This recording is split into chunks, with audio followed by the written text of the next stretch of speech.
Promo 1 எல்லாம் பார்த்துருப்பீங்க. அதில் ரணவ் வந்து ஃபஸ்ட்டு பேசும்போது ஒரு மியூட் வந்து விழுந்திருக்கும். அதுக்கப்புறம் சௌந்தர்யா பேசும்போது 2 தடவை வந்து மியூட் விழுந்திருக்கும்.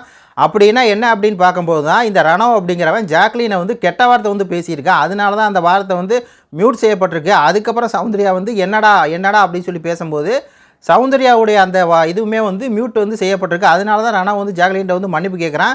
அதுக்கப்புறம் வந்து நான் உன்னை அரைஞ்சிட்டு அதுக்கப்புறம் மன்னிப்பு கேட்டால் ஏற்றுக்குவே அப்படின்னு சொல்லி ஜாக்லின் கேட்குறாங்க. அதுக்கப்புறம் சௌந்தர்யா கொந்தளிச்சு வந்து இந்த மாதிரி ஏன்டா உன் சாரி இங்கே வேணாம் உன் பூரி வேணாம் அப்படின்னு சொல்லி அவ்வளோ தூரம் டென்ஷனாகி ஆக்ரோஷமாக வந்து கத்துறாங்களா. அதுக்கு பின்னாடி என்ன இருக்குது அப்படின்னா ராணவ் அப்படிங்கிற எப்படி சொல்கிறது ஒரு கேடுகட்டவன் ஒரு கேடுகட்ட செயலை வந்து செஞ்சுருக்கான் அப்படின்னு தான் நான் பார்க்கும்போது தெரியுது.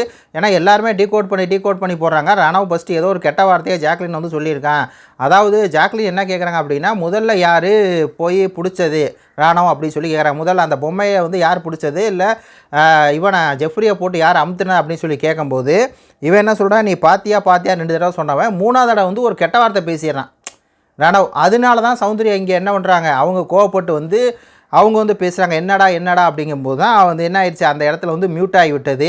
இதில் ரணவ் வந்து ஒரு கெட்ட வார்த்தையை வந்து பேசியிருக்கா. அதுக்கப்புறம் சௌந்தர்யா பேசினா கூட சௌந்தர்யா வாயை மூடுங்கும் போது தான் சௌந்தர்யா திருப்பி டென்ஷன் ஆகி நீ யாரா சொல்கிறதுக்கு வந்து வாயை மூடுன்னு சொல்கிறதுக்கு நீ யாருடா அப்படின்னு சொல்லி அவங்க திருப்பி வந்து கைப்பாறாங்க.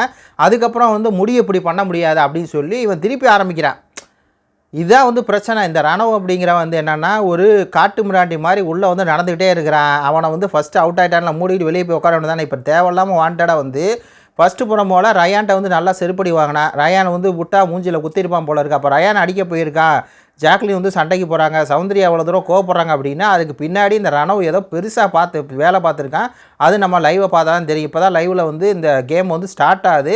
இது ஸ்டார்ட் ஆகி எப்படி போகுது அப்படிங்கிறத பற்றி நம்ம வந்து சொல்லலாம். அதனால தான் சௌந்தர்யா சாரி வேணாம் பூரி வேணாம் போடா அப்படின்னு சொல்லி அவங்க டென்ஷனை கத்துறாங்க. மக்களே இது உங்களுடைய கருத்துக்களை சொல்லுங்கள். நம்ம சேனல் லைக் பண்ணி சப்ஸ்கிரைப் பண்ணுங்கள். நன்றி வணக்கம்.